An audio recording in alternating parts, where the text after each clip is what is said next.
నిజంగానే ఆ స్వీట్నెస్, ఆ క్యూట్నెస్ ఇప్పటికే ట్రైలర్లో తెలిసిపోయి చాలా మంది వెయిట్ చేస్తున్నారు అనన్య ఎంట్రీ బిగ్ స్క్రీన్ పైన ఎలా ఉంటుంది. Very nice.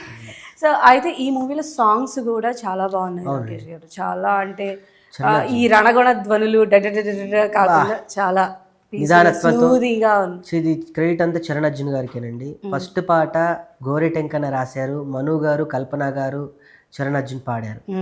యాడి యాడి సాంగ్ రామ్ మిరియాల గారు పాడారు. ఎంత బిజియెస్ట్ సింగర్ మీకు తెలుసు. అవునవును. ఆ అన్నకి పాట నచ్చి నేనే పాడాలి పాట, నేను ఆపు ఈ పాటని ఆపు, నేనే నీకు పాడి పెడతా అని నాకు పాడి పెట్టారు. నిజంగా అన్నకు కూడా చాలా థ్యాంక్స్ రామ్ మిరియాల గారికి. మూడో పాట వచ్చేసి చరణ్ అర్జున్ గారే రాశారు, చరణ్ అర్జున్ గారే పాడారు. నాలుగో పాట కూడా చరణ్ అర్జున్ గారు రాశారు. హైదరాబాద్ సాంగ్ సాకేత్ గారు పాడారు. ఇంకెంత బిగ్గెస్ట్ థింగ్ అంటే కాశర్ల శ్యామ్ గారు.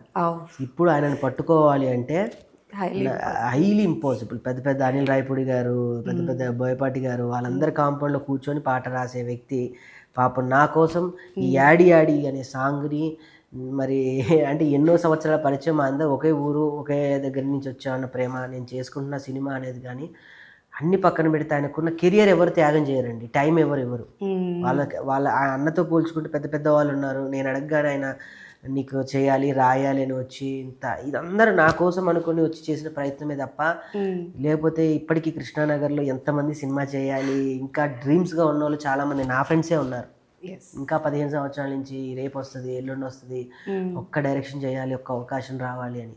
అలాంటిది నాకు వచ్చింది అంటే ఆ పెయిన్ ఏంటో నాకు తెలుసు, ఆ బాధ ఏంటో తెలుసు. డెఫినెట్లీ నేను ఒక లక్కీ పర్సన్గానే అనుకుంటా. లేకపోతే ఇంత అనేది ఇంత ఆర్ఆర్ జనరేట్ అవ్వడం అంటే ఇట్స్ నాట్ ఎ జోక్. అంటే ఎప్పుడు రావాల్సింది కొంచెం లేట్ అయింది. ఆ టైంలో ఏమన్నా కంగారు పట్టిన నెర్వస్ రిలీజ్కి అండి? రిలీజ్కి కంగారు పడ్డం అంటే సెన్సార్ దగ్గర ఆగింది. తర్వాత నా దగ్గర పోస్ట్ ప్రొడక్షన్స్ కానీ మిగతా దగ్గర కొంచెం డబ్బులు లేక ఇబ్బంది పడడం జరిగింది. అన్నీ జరిగి ఆగింది తప్ప వేరే కారణాలు అయితే ఏమీ లేవండి. ఇప్పుడున్న కరెక్ట్ టైమే రిలీజ్ అవుతుందని అనుకుంటున్నాను స్వామి. అండ్ జబర్దస్త్ గురించి వచ్చింది కాబట్టి మీకు బ్రేక్ ఇచ్చినటువంటి ప్లాట్ఫామ్, అనసూయ గారు కూడా మీ గురించి ఆ స్టేజ్ పైన చెప్పడం కానీ, మీరు ఆ రోజు ఆయన ఎమోషనల్ అదంతా కూడా అంటే ఒక రకంగా అనిపించింది అందరికీ కూడా. అంటే అరే ఒక చిన్న సెన్స్, ఒక ఫీలింగ్ లాంటిది. సో ఏం చెప్తారు జబర్దస్త్ టీం నుంచి మీకు వచ్చిన సపోర్ట్ అంటే ఏం చెప్తారు? నా ఫ్యామిలీ మెంబర్స్, నువ్వేంటి నీ వెనక ఎవరు ఉన్నారంటే నా జబర్దస్త్ టీం ఉంది. నా కోసం ఎంతవరకైనా చేస్తారు, ఏది చేయమన్నా చేస్తారు.